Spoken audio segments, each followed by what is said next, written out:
नमस्कार स्टूडेंट्स, बाल विकास अनूपगढ़ के YouTube चैनल पर आपका हार्दिक स्वागत है। कोरोना काल में बाल विकास अनूपगढ़ टीम की तरफ से आप सभी के लिए ऑनलाइन एजुकेशन का एक इनिशिएटिव किया गया है, जिसको आप सभी विद्यार्थियों और अभिभावकों के द्वारा बहुत ही प्रशंसा मिल रही है और यह चैनल सफलतापूर्वक आगे बढ़ रहा है। आशा करते हैं कि भविष्य में भी आप इस चैनल पर उपलब्ध अध्ययन सामग्री का इसी तरीके से लाभ उठाते रहेंगे। आपके माइंड में किसी भी प्रकार का कोई प्रश्न हो, कोई डाउट हो, तो इसके टेलीग्राम चैनल पर और कमेंट सेक्शन में आप अपना कमेंट कर सकते हैं और क्वेश्चन पूछ सकते हैं। हमने जो हमारा टॉपिक चल रहा था क्लास 12th का हेलो एल्केन के अंदर अभी तक हमने क्या किया है, इसका इंट्रोडक्शन क्या है, डेफिनेशन क्या है, नोमेनक्लेचर क्या है, क्लासिफिकेशन क्या है, मेथड ऑफ प्रिपरेशन क्या होंगे, इसकी नेचर क्या होगी, बॉन्ड नेचर जिसको कहते हैं, उसके अलावा इसकी फिजिकल प्रॉपर्टीज़ कौन कौन सी होंगी और केमिकल प्रॉपर्टीज़ कौन कौन सी होंगी। केमिकल प्रॉपर्टीज़ के अंदर आपको बताया गया है कि 4 प्रकार की रिएक्शन ये करता है। एक है नाभिक स्नेही प्रतिस्थापन प्रकार की, जिसको SN1 और SN2 से प्रदर्शित किया जाता है। 2 प्रकार की रिएक्शन होती है।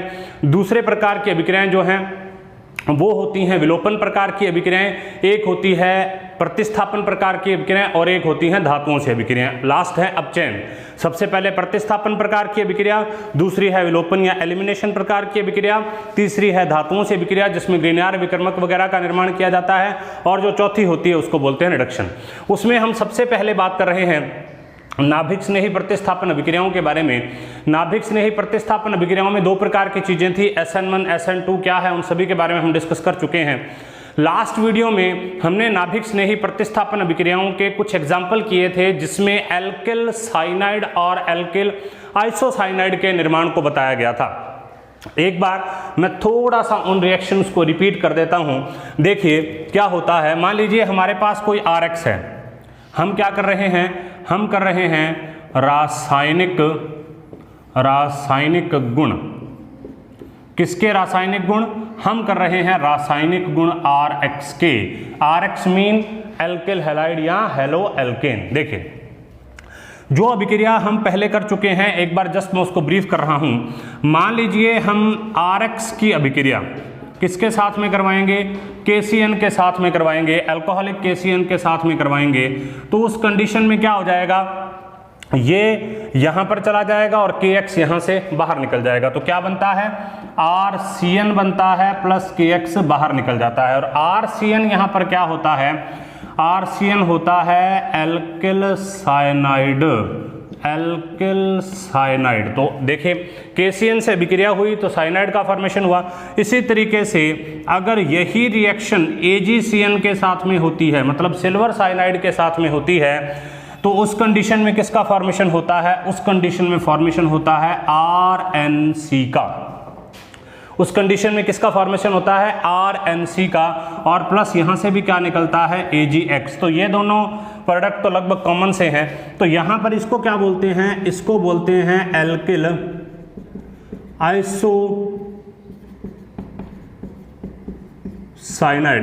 आइसोसाइनाइड। तो यही लास्ट जो वीडियो थी उसमें मैंने लास्ट में क्वेश्चन किया था कि जब एल्किल हैलाइड की अभिक्रिया पोटेशियम साइनाइड के साथ में करवाई जाती है तो उससे तो एल्किल साइनाइड का निर्माण होता है, और जबकि इसी एल्किल हैलाइड की अभिक्रिया अगर हम सिल्वर साइनाइड के साथ में करवाएं तो उससे एल्किल आइसोसाइनाइड का निर्माण होता है। ऐसा क्यों? आज हम बात कर रहे हैं इसके रीजन को। बहुत महत्वपूर्ण प्रश्न है, ये बहुत ही महत्वपूर्ण प्रश्न है, जो कि बहुत बार एग्जाम के अंदर राजस्थान बोर्ड के CBSE के एग्जाम के अंदर रिपीट किया जाता है कि क्यों ऐसा होता है कि एक से तो KCN का फॉर्मेशन होगा, एक से तो RCN का फॉर्मेशन होगा और दूसरे से RNC का फॉर्मेशन होगा। इसको समझने के लिए सबसे पहले हम बात करते हैं KCN के बारे में कि KCN क्या है। यहां पर एक हल्का सा कंसेप्ट लागू होता है और वो कंसेप्ट होता है सहसंयोजक और आयनिक प्रवृत्ति का। बस इतना सा कंसेप्ट है, उसको आप बड़े ध्यान से समझिए। देखिए सबसे पहले हम KCN के बारे में बात करते हैं। KCN क्या होता है, KCN एक प्रकार का क्या है, आयनिक यौगिक है। क्या है, आयनिक यौगिक है, आयोनिक कंपाउंड है। जब ये आयनिक यौगिक टूटेगा तो किस प्रकार से टूटेगा, K प्लस Cn नेगेटिव। तो नेगेटिव चार्ज किसके ऊपर होगा? कार्बन के ऊपर।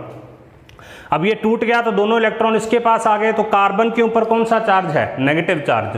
तो KCN में कार्बन के ऊपर, क्योंकि KCN एक आयनिक यौगिक है, इसीलिए कार्बन के ऊपर ऋणावेश रहता है। तो कार्बन किसकी तरह कार्य करता है? कार्बन कार्य करता है नाभिक स्नेही आक्रमणकारी की तरह। किसकी तरह कार्य करता है? नाभिक स्नेही आक्रमणकारी की तरह। तो देखिए अब इस रिएक्शन को, RX प्लस KCN, ठीक है। अब यहां पर क्योंकि नेगेटिव चार्ज इस कार्बन पर है, तो ये कार्बन किस पर अटैक करेगा? इधर ये नाभिक स्नेही आक्रमणकारी है, ये इस पर अटैक करेगा।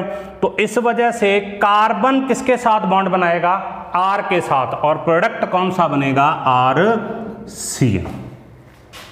क्योंकि इसके पास इलेक्ट्रॉन नहीं होते। देखिए इसको अगर अब मैं खोल के लिखूं, RX को खोल के लिखूं तो ऐसे लिखते हैं RX।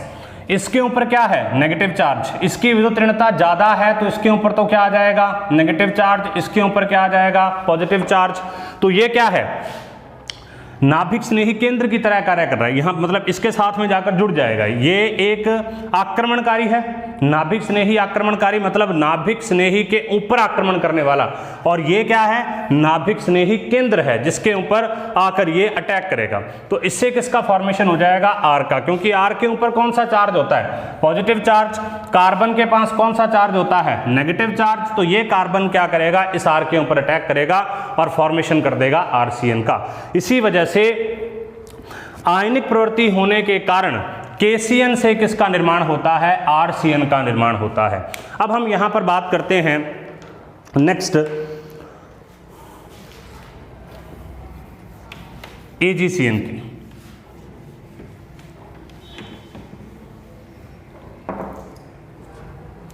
नेक्स्ट देखते हैं हम AgCN की। AgCN क्या है? AgCN एक प्रकार का सहसंयोजक यौगिक है।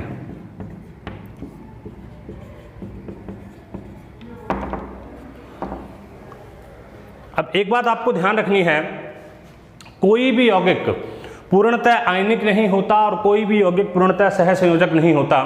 फायान या फाजान का रूल लगता है कि प्रत्येक आयनिक यौगिक में कुछ ना कुछ सहसंयोजक करैक्टर पाए जाते हैं और प्रत्येक सहसंयोजक यौगिक में कुछ ना कुछ आयनिक करैक्टर पाए जाते हैं, वही यहां पर है। तो ये क्या है? AgCN क्या है? AgCN एक प्रकार का सहसंयोजक यौगिक है। अब देखिए जुड़ेगा कौन सा पार्ट? अब वो जुड़ सकता है जिसके ऊपर, देखो नाभिक स्नेही जो होता है, नाभिक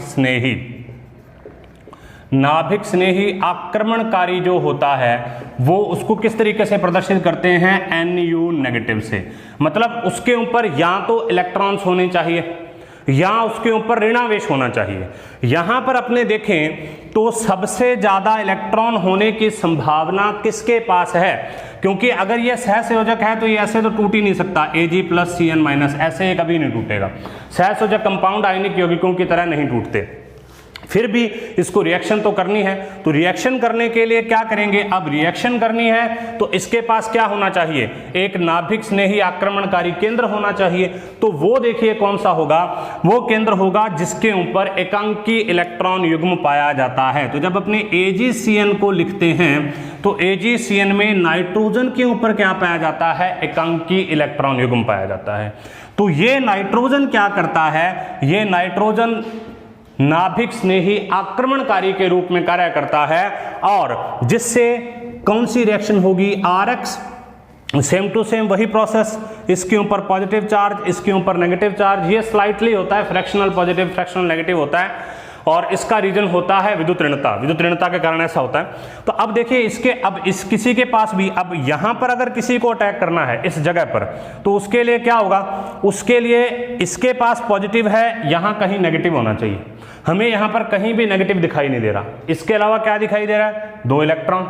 ये दोनों के दोनों इलेक्ट्रॉन, अगर कहीं सिंगल इलेक्ट्रॉन भी हो तब भी उसके ऊपर क्या होता है? Negative charge. यहां पर 2 इलेक्ट्रॉन है तो इसका मतलब नेगेटिव चार्ज किसके पास है? केवल नाइट्रोजन के ऊपर। तो अब यहां पर कौन अटैक करेगा? नाइट्रोजन अटैक करेगा। तो बॉन्ड इनका देखिए किस प्रकार से बन जाएगा? जब यहां पर नाइट्रोजन अटैक करेगा तो बॉन्ड इनका देखिए किस प्रकार से बन जाएगा, वो बॉन्ड बनेगा नाइट्रोजन का R के साथ। पहले वाले में कार्बन का R के साथ बॉन्ड बन रहा था, जबकि यहां पर क्या होगा, नाइट्रोजन का R के साथ बॉन्ड बनेगा और उस बॉन्ड को हम ऐसे प्रदर्शित कर देंगे, ठीक है, जिसमें से एक ये होता है, इस प्रकार से इसका बॉन्ड बन गया, ठीक है। तो नाइट्रोजन का किसके साथ बॉन्ड बन गया, R के साथ बॉन्ड बन गया। अब इसी को हम क्या कहते हैं, इसी को कहते हैं आइसोसाइनाइड, इसी को हम कहते हैं आइसोसाइनाइड।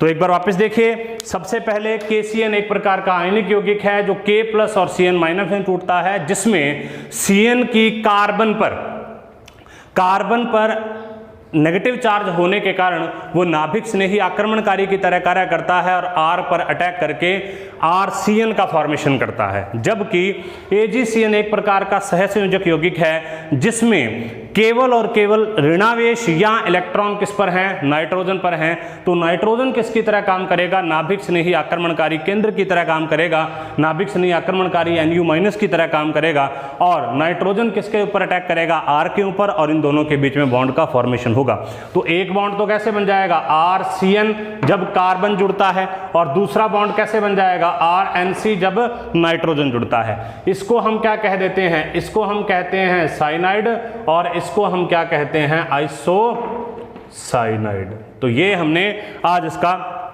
क्वेश्चन कर लिया कि साइनाइड और आइसोसाइनाइड क्यों बनते हैं, किस प्रकार से बनते हैं। बहुत महत्वपूर्ण क्वेश्चन है और ये क्वेश्चन बार बार रिपीट होता है कि साइनाइड और आइसोसाइनाइड का निर्माण क्यों होता है। KCN के साथ क्रिया करेंगे तो साइनाइड बनेगा, जबकि AgCN के साथ क्रिया करेंगे तो आइसोसाइनाइड बनेगा। नेक्स्ट देखते हैं अगली अभिक्रिया। रासायनिक गुणों में इससे पहले हम 2 अभिक्रियाएं कर चुके हैं।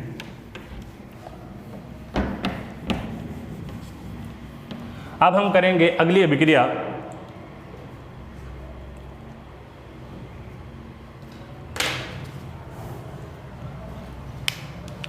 थर्ड।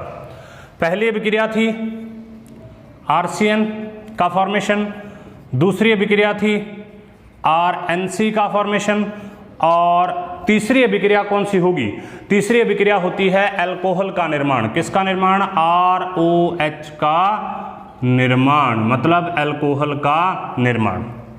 अब देखिए, अल्कोहल का निर्माण करने के लिए हम जब किसी भी एल्किल हैलाइड की अभिक्रिया जलीय KOH के साथ में करवा दें, AgOH के साथ में करवा दें, या Ag2O के साथ में करवा दें, तो उससे अल्कोहल का फॉर्मेशन होता है। मतलब जब हम किसी भी, हमारे पास कोई भी एल्किल हैलाइड हो, उस एल्किल हैलाइड की अभिक्रिया अगर हम जलीय KOH के साथ में करवा दें, पोटेशियम हाइड्रोक्साइड के साथ में, AgOH के साथ में करवा दें, सिल्वर हाइड्रोक्साइड के साथ में, या Ag2O के साथ में करवा दें, डाई सिल्वर ऑक्साइड के साथ में करवा दें, तो उसे, या सिल्वर ऑक्साइड के साथ में करवा दें, तो उससे किसका निर्माण होता है, उससे निर्माण होता है अल्कोहल का। तो देखिए किस तरीके से रिएक्शन होगी।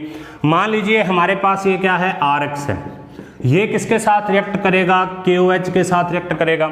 KOH यहां पर कौन सा होना चाहिए, जलीय प्रकार का होना चाहिए। तो देखिए होगा क्या, बड़ी सिंपल रिएक्शन है, यहां से KX तो बाहर निकल जाएगा, ये बड़ा, तो नाभिक स्नेही कौन सा हो गया, ये OH नाभिक स्नेही है। देखो जिसके ऊपर भी नाभिक स्नेही को पता करने का तरीका ये है, या तो उसके ऊपर नेगेटिव चार्ज होगा, या तो उसके ऊपर एक्स्ट्रा इलेक्ट्रॉन होंगे, ठीक है, मतलब उसके ऊपर किसी ना किसी प्रकार से ऋणावेश होगा ही होगा। इसीलिए हम उसको कैसे लिखते हैं, Nu- से। तो यहां पर क्या होगा, OH है, ये देखो K प्लस, ये OH-, तो ये किसके साथ जुड़ेगा, यहां पर जुड़ेगा, और फॉर्मेशन किसका कर देगा, ROH का प्लस KX।